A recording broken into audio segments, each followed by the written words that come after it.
In the beginning, there was no Eden, no paradise, no perfect garden. There was only the primal chaos, the void from which all life emerged. The story of Adam and Eve, Cain and Abel, is a narrative of humanity's fall from grace. But it is also a tale of our resilience, our capacity for both great evil and profound redemption. This ancient story, embedded in the heart of the Hebrew Bible, is more than just a myth. It is a mirror reflecting the complexities of the human condition. The story begins with the creation of the first man, Adam, formed from the dust of the ground and given life by the breath of God. Adam was not alone for long, for God recognized that it was not good for him to be solitary. Thus, Eve was created from Adam's rib, a companion to share his life and toil. The Garden of Eden, with its luscious vegetation and the tree of life, was their home. But alongside the tree of life stood the tree of the knowledge of good and evil, a symbol of the divine prohibition. God warned Adam and Eve not to eat from this tree, for in the day they did, they would surely die. Yet the serpent, that ancient symbol of temptation and wisdom, whispered to Eve, suggesting that God had lied. The fruit of the tree, the serpent promised, would open their eyes and make them like gods, knowing good and evil. Eve, enticed by the serpent's words, took the fruit and ate it. She then gave some to Adam, and he too ate. In that moment, their eyes were opened, and they realized they were naked. They felt shame and fear, and they hid from God. God's judgment was swift and severe. Adam and Eve were banished from the garden, condemned to a life of toil and suffering. Adam would work the soil, which would now yield thorns and thistles, and Eve would bear children in pain. The paradise they once knew was lost forever, and they were cast out into a world that was harsh and unforgiving. From this fallen state, the story of Cain and Abel emerges, a tragic tale of sibling rivalry and the first murder. Cain, a farmer, and Abel, a shepherd, both offered sacrifices to God.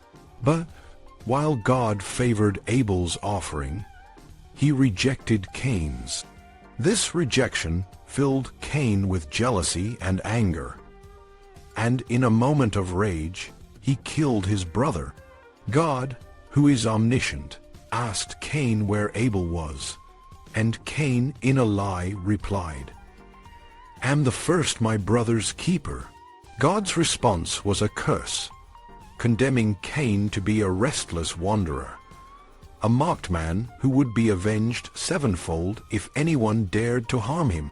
Cain's story is a powerful illustration of the consequences of sin.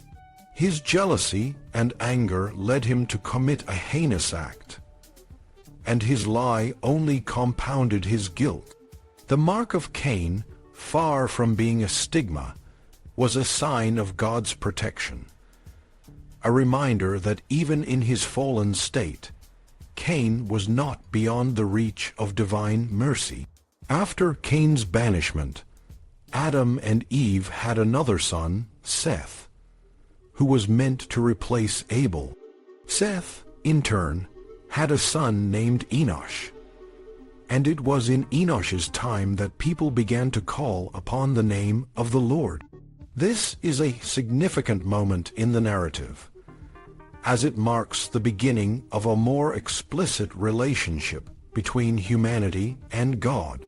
The name Iho, or the Lord, is a personal and intimate name, a reminder that God is not distant or aloof, but is actively engaged in the lives of his people. The story of Adam and Eve, Cain and Abel, is a story of beginnings and endings, of creation and fall, of sin and redemption. It is a story that resonates with us because it speaks to the universal human experience of striving, failing, and seeking forgiveness. We are all, in some way, descendants of Adam and Eve, inheritors of their legacy of both sin and grace.